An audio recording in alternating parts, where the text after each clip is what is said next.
There are more self-storage facilities in the United States than the country's largest fast food, sandwich, and coffee chains combined, not collectively across different countries. In the United States alone, over 50,000 locations, more than any restaurant chain, any coffee chain, any pharmacy chain has ever managed to build in the history of American commerce. And almost nobody in the investing world noticed this was happening until it was already worth $44 billion. That is not an accident, it is a pattern. And to understand why, you need to start not with a spreadsheet, but with a small construction business, a plot of land in West Texas, and the year 1964. The man who built the first modern self-storage facility was not a visionary. He was not a Silicon Valley founder with a manifesto.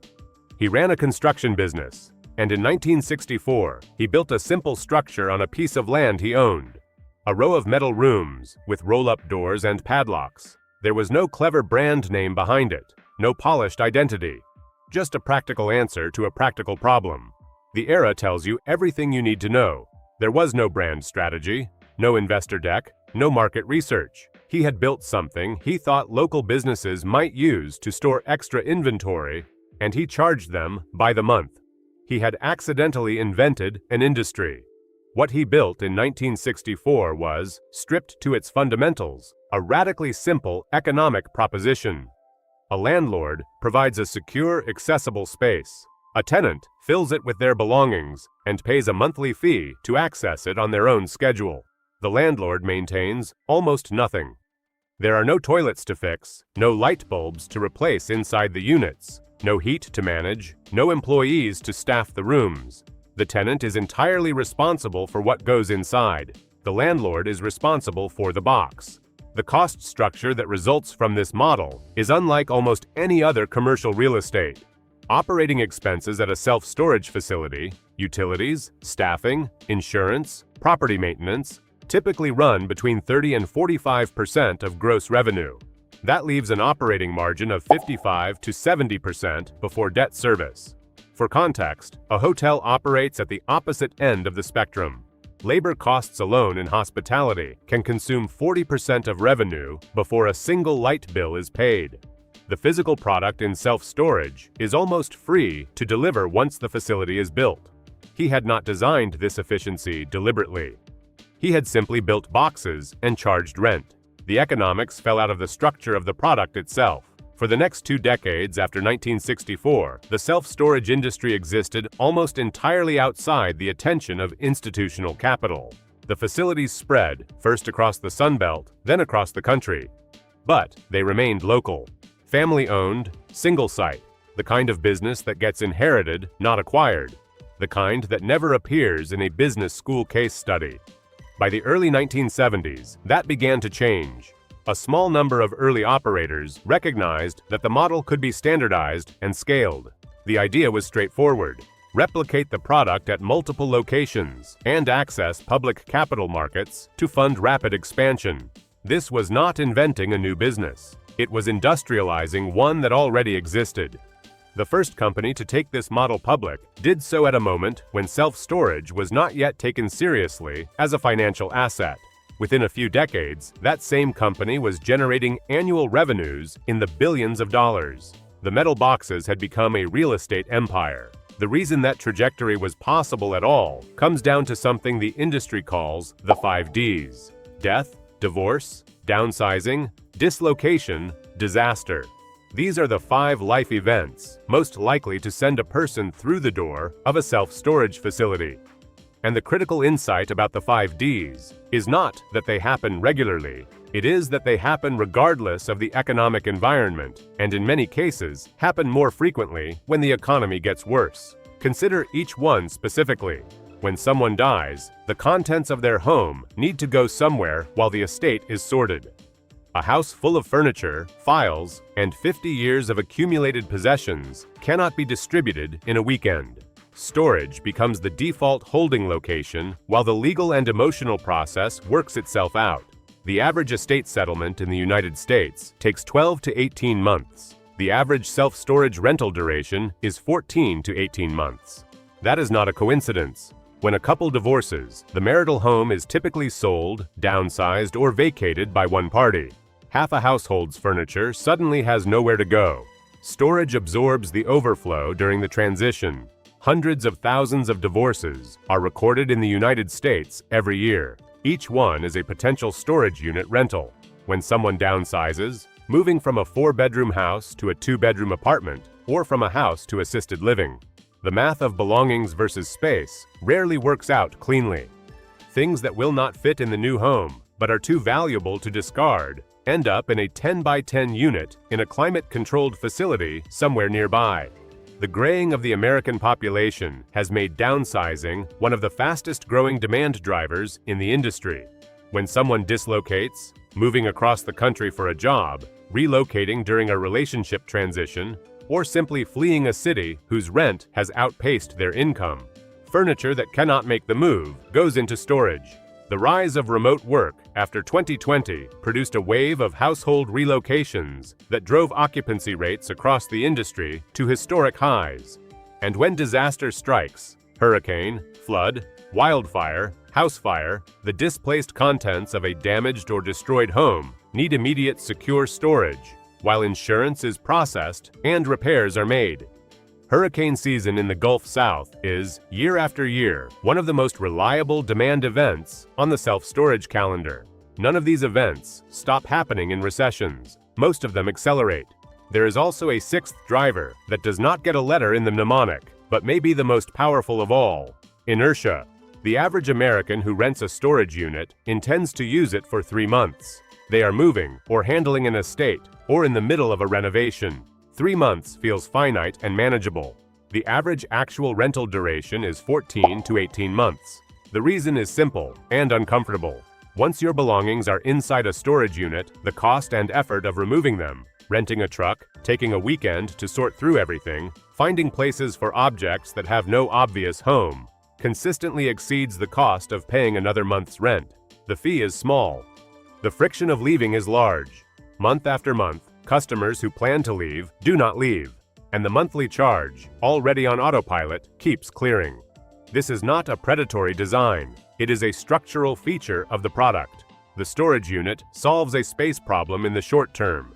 In the long term, it becomes an ongoing solution to a problem the customer has stopped thinking about solving. None of these events stop happening in recessions. Most of them accelerate. The data on this is unusually clean. During the 2008 financial crisis, the most severe economic contraction in the United States since the Great Depression, every major category of commercial real estate declined in value. Office buildings fell, retail centers fell, hotel occupancies collapsed, apartment vacancy rates spiked. Self-storage real estate investment trusts were the only property type to deliver positive total returns during the Great Recession. Not the best performing, not the least bad, the only one that went up. The explanation is the 5 Ds in action at scale.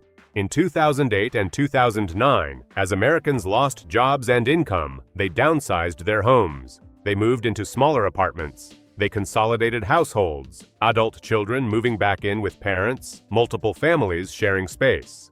Every household consolidation generated displaced belongings. Every displaced set of belongings needed somewhere to go. The people most harmed by the recession were, in many cases, the industry's best customers. This creates an investment profile with no precise equivalent in commercial real estate.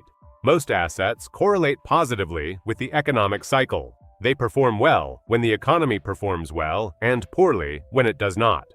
Self-storage correlates with life events, not with GDP growth. Life events happen in booms. Life events happen in busts. The demand curve for self-storage is, in this fundamental sense, non-cyclical, in a way that very few industries can honestly claim. Over the 25 years ending in 2026, self-storage real estate investment trusts have delivered an average annualized total return in the range of 15 to 17%, outperforming office, retail, residential, and industrial real estate across the same period, according to industry return data.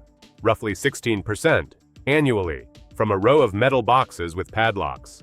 The institutional recognition of these returns produced the consolidation wave that has been reshaping the industry for the past 3 decades.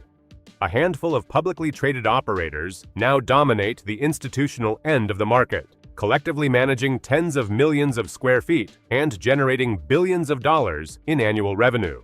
One completed a merger in the tens of billions of dollars in the early 2020s, becoming the largest managed platform in the industry by total locations. Others have built more concentrated positions in high-barrier coastal markets, where land scarcity makes new competition nearly impossible. Together, the largest publicly traded self-storage operators control approximately a third of national inventory. The other roughly two-thirds remains in the hands of independent operators. Family-run facilities, small regional chains, single-location businesses that were built by someone not unlike that construction company owner in 1964 and have been running quietly ever since.